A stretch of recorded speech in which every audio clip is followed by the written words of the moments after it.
और बढ़ते आगे आपको बता दें कि उत्तर प्रदेश सरकार के फैसले के समर्थन में उतरे पंडित धीरेन्द्र कृष्ण शास्त्री दुकानों के बाहर लगे नेम प्लेट के फैसले का समर्थन किया। पंडित धीरेन्द्र कृष्ण शास्त्री ने उत्तर प्रदेश सरकार की तारीफ की।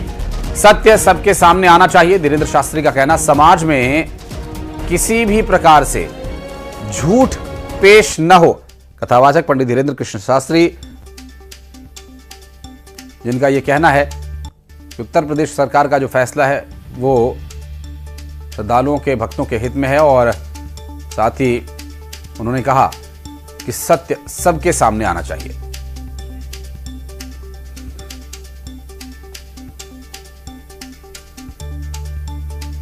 बात है।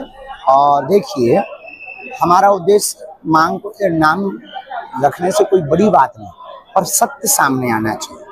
अपने बाप को बाप कहना चाहिए, दूसरे के बाप को बाप नहीं कहना चाहिए, ताकि समाज में किसी भी प्रकार से झूठा प्रस्तुत ना हो और कोई भी व्यक्ति गुमराह ना हो। हमारा उद्देश्य यह बात कहने का सिर्फ इतना है। और गुजरात में आसमानी आफत लोगों के लिए मुसीबत का सबब बन गई है। राजकोट हो, अमरेली, नवसारी, द्वारका या सूरत, सभी जगह का करीब करीब एक ही जैसा हाल है।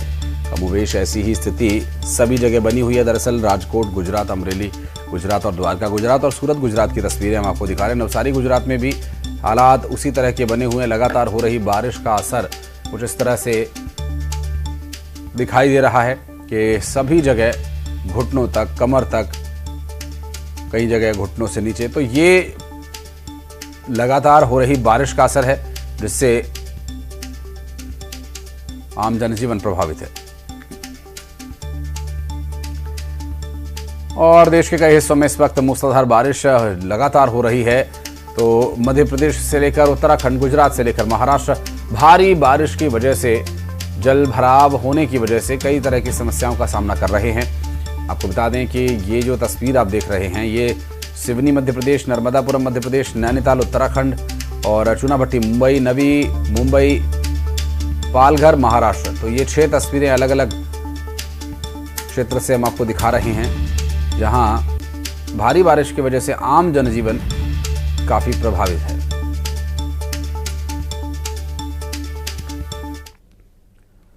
और नवी मुंबई के बेलापुर में उस वक्त हड़कंप मच गया जब झरने पर घूमने गए करीब 50 लोग वहां फंस गए। बारिश के इस मौसम में सभी लोग वहां पिकनिक मनाने के लिए गए हुए थे और उन्हें इस बात का अंदाजा नहीं था या फिर डेयरिंग करने के लिए वो ऐसा कर रहे थे, ये तो अभी तक स्पष्ट नहीं हो पाया, क्योंकि नदी का जलस्तर अचानक बढ़ने लगा और ये लोग यहाँ फंस गए। इसकी सूचना जैसे ही शासन को मिली, राहत के लिए मौके पर टीम भेजी गई और सैलाब के बीच से निकालने का काम शुरू किया गया, मानव श्रृंखला बनाकर। दरअसल एक एक कर रस्सी के सहारे लोगों को नदी पार कराई गई।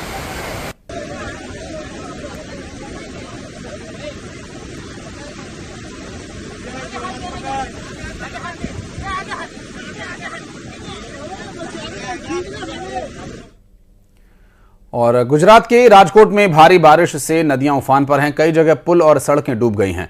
सैलाब में पुल के डूब जाने से कई गांवों का संपर्क बाकी हिस्सों से टूट गया, जिसकी वजह से लोगों को परेशानी का सामना करना पड़ रहा है। प्रशासन लगातार लोगों से उफनती नदियों से दूरी बनाए रखने की अपील कर रहा है।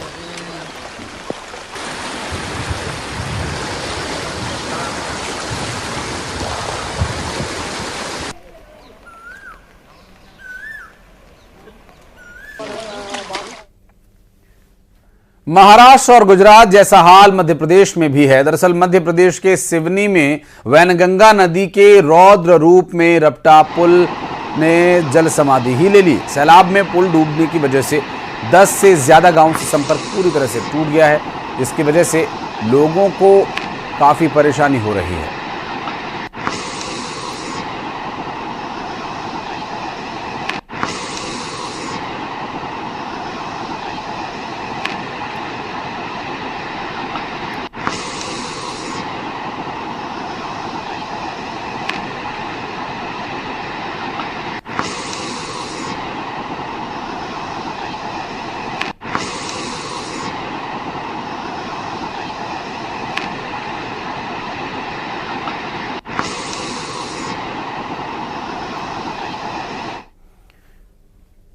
और बड़ी खबर आपको बता दें, आरएसएस के कार्यक्रमों में शामिल हो सकेंगे कर्मचारी। दरअसल कार्यक्रमों में शामिल हो सकेंगे सरकारी कर्मचारी। केंद्र सरकार ने लगा प्रतिबंध हटा लिया है। 58 साल पुराना ये प्रतिबंध हटा लिया गया है, जिसमें प्रतिबंध ये था कि सरकारी कर्मचारी राष्ट्रीय स्वयंसेवक संघ के किसी कार्यक्रम में शामिल नहीं हो सकते थे। 58 साल पहले ये नियम बनाया गया था तत्कालीन सरकार के द्वारा, और अब केंद्र सरकार ने यह फैसला रिवोक कर लिया है, इसे अब खत्म कर दिया गया है। ऐसे में केंद्र या राज्य किसी के भी कर्मचारी राष्ट्रीय स्वयंसेवक संघ के कार्यक्रमों में शामिल हो सकेंगे। अनूप गुप्ता से जानेंगे कि आखिर ये जो प्रतिबंध हटाया गया है ये किस तरह काम कर रहा था, और अब जबकि हट गया है तो क्या स्वतंत्रता होगी केंद्र और राज्य सरकार के कर्मचारियों के लिए। जी अनूप। देखिए, आपको बता दूं कि जो पूर्ववर्ती सरकारें रही हैं, चाहे वो कांग्रेस की सरकार हो, मिलीजुली सरकार हो, या पिछली एनडीए की सरकार भी अगर मान लें, तो ये जो प्रतिबंध लगा हुआ था उसको उन्होंने हटाया नहीं था। लेकिन पिछले दिनों केंद्र सरकार की तरफ से ये प्रतिबंध हटा लिया गया है। यानी कि जो लिस्ट था कि आप कहां कहां नहीं जा सकते हैं, उस लिस्ट में आरएसएस का नाम अब हटा दिया गया है। यानी कि अब सरकारी कर्मचारी या राज्य सरकार के कर्मचारी जो है वो आरएसएस के कार्यक्रम में, आरएसएस की शाखा में वो जा सकते हैं, उसके लिए स्वतंत्र है। ये जो प्रतिबंध है उसको हटाया गया। लेकिन देखिए, इसको लेकर के कांग्रेस और विपक्षी पार्टियों ने बड़ा मुद्दा बना लिया है। उनका कहना था कि कांग्रेस ने इन पर प्रतिबंध लगाया था आरएसएस पर। बाद में सरदार वल्लभ भाई पटेल ने इस पे प्रतिबंध को हटाया और तमाम चीजें राष्ट्रीय स्वयंसेवक संघ के साथ हुई। लेकिन कहीं ना कहीं इस मुद्दे को भुनाने के लिए और कांग्रेस करिए, जिस तरीके से चुनाव से पहले कहा जा रहा था कि बीजेपी और संघ के बीच संबंध नहीं है, तो उसको सुधारने के तौर पर इसको देखा जा रहा है। राजनीति गर्मा गई है, लेकिन बहुत ज्यादा आप कह सकते हैं कि इसको जिस तरीके से कांग्रेस मुद्दा बना रही है, ये मुद्दे वाली बात है नहीं, क्योंकि संघ को लेकर के सरकार पहले ही स्पष्ट कर चुकी है कि एक राष्ट्रवादी संस्था है और इसको लेकर के इस तरह से राजनीति नहीं होनी चाहिए। स्वाभाविक है। और लेकिन इस पूरे मामले में अनूप, अभी तक जो प्रतिबंध था वो तत्काल सरकार ने लिया था। उस वक्त की परिस्थितियों को देखते हुए ये प्रतिबंध लगाया गया था और 58 साल लग गए इस प्रतिबंध को हटाने में। सरकारी कर्मचारियों को अब इससे, चूंकि वो किसी कार्यक्रम में शामिल नहीं हो सकते थे, इसलिए उन पर यह प्रतिबंध था। लेकिन अब ये प्रतिबंध हटा है तो ये सभी राज्यों में लागू होगा। तो बिल्कुल, ये देखिए अभी जो जीओपीटी का ये सर्कुलर है जिससे हटाया गया है, इसका अर्थ है कि जो केंद्रीय कर्मचारी हैं उन पर से ये प्रतिबंध हटा लिया गया है। क्योंकि तमाम जो केंद्रीय कर्मचारियों को क्या करना है, क्या नहीं करना है, ये डीओपीटी फैसला लेती है। तो डीओपीटी ने ये फैसला लिया है, राज्य सरकारें भी धीरे धीरे। मैं लौटूंगा आपके पास। अनूप, हमारे साथ आरपी सिंह जी जुड़ गए हैं कांग्रेस पार्टी से। आरपी जी, बहुत स्वागत है आपका न्यूज 18 मध्य प्रदेश छत्तीसगढ़ पर। केंद्र सरकार ने एक बड़ा फैसला लिया जिसमें राष्ट्रीय स्वयंसेवक संघ के ऊपर जो लगा प्रतिबंध था उसे हटा लिया गया, जिससे कि सरकारी कर्मचारी को जो बाध्यता थी कि वो नहीं जाएंगे इस तरह की संस्था के कार्यक्रम में, तो वो अब जा सकेंगे। आपकी प्रतिक्रिया सर?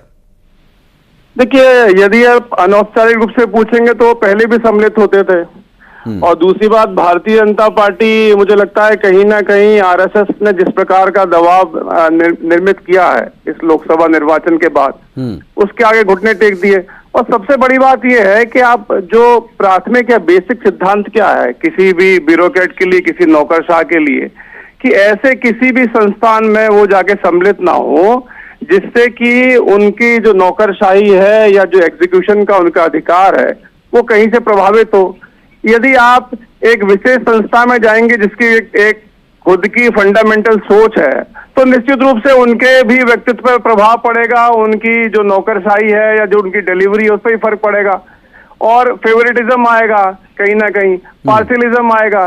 तो ये मुझे लगता है कि जो बेसिक सिद्धांत है हमारे कॉन्स्टिट्यूशन में उसके खिलाफ है। और जो ईमानदारी से यदि देखा जाए, यदि आप स्टडी करेंगे जो इनका लॉ है, ब्यूरोक्रेट्स का, उसके भी अगेंस्ट है। लेकिन अब चूंकि सरकार हताशा है, हताशा में उन्हें लग रहा कि किसी प्रकार से भी नैया पार हो जाए मोदी जी की, इससे अधिक कुछ नहीं। जी, बहुत शुक्रिया आपका इस मामले पर रिएक्शन देने के लिए आरपी सिंह। और रीवा के हिनौता गांव में जमीन के विवाद में अवैध खनन माफिया द्वारा 2 महिलाओं को जिंदा दफन किए जाने की कोशिश के मामले में न्यूज 18 ग्राउंड जीरो पर पहुंचा और पूरे मामले की तहकीकात की। पीड़ितों की माने तो अवैध खनन माफियाओं और डंपर मालिक राजेश सिंह ने उनकी जमीन पर विवादित सड़क बनाने का ठेका लिया और विरोध करने पर परिवार की 2 महिलाओं को मुरुम में जिंदा दफन करने की कोशिश की गई। फिलहाल मामले में एक आरोपी को गिरफ्तार किया गया और 2 आरोपी अभी भी फरार बताए जा रहे हैं।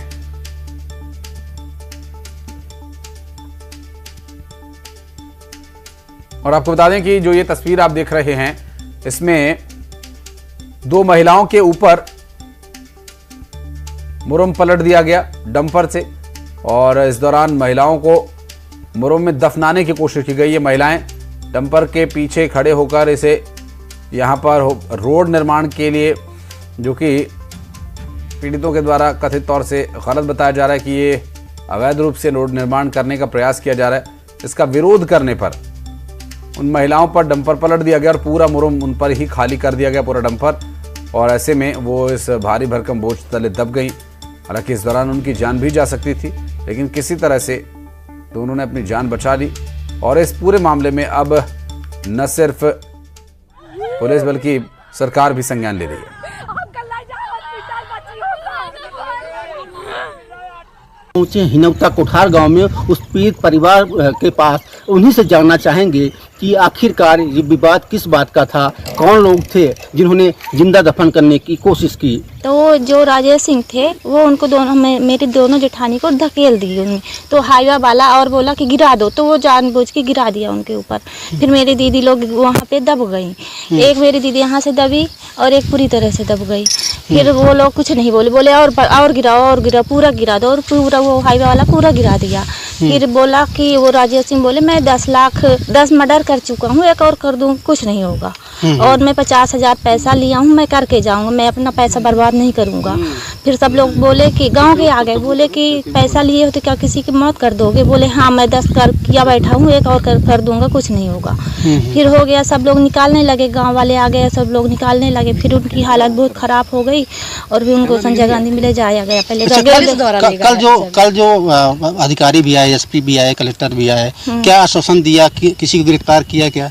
हाँ, एक को किया आकाश पांडे, और एक था वो पता नहीं मिला ही नहीं, विपिन पांडे मिला नहीं, और जो गौकरण है वो भी नहीं मिले, उनके फैमिली वाले कोई निकला ही नहीं। कल आए और वहाँ उनके घर से कोई नहीं निकला और बस एक को गिरफ्तार करके ले गए हैं और सारे लोग अंदर थे, नहीं निकले। पीड़ित के मुताबिक ये विवाद जमीन का है और जमीन का विवाद वर्षों से चल रहा है, जिस पे तहसील न्यायालय ने इनके हक पर फैसला दिया है। ये इनके निजी स्वामित्व की जमीन है जिस पर ये बलात् कब्जा करना चाहते हैं और इसी पर वो सड़क निर्माण का कार्य करना चाहते हैं जिनका इन्होंने विरोध किया था। हालांकि पुलिस ने 3 लोगों पर अभी आरोपी बनाया है और एक व्यक्ति को गिरफ्तार किया है, लेकिन पीड़ित परिवार की माने तो सभी आरोपी घर में ही हैं, उनको गिरफ्तार नहीं किया गया है। अगर इनकी गिरफ्तारी नहीं होती है ये कोई और बड़ी वारदात को अंजाम दे सकते हैं। शिवेंद्र बघेल, हिनौता, रीवा। और यार एक छोटे से ब्रेक के लिए बहुत जल्द लौटते हैं।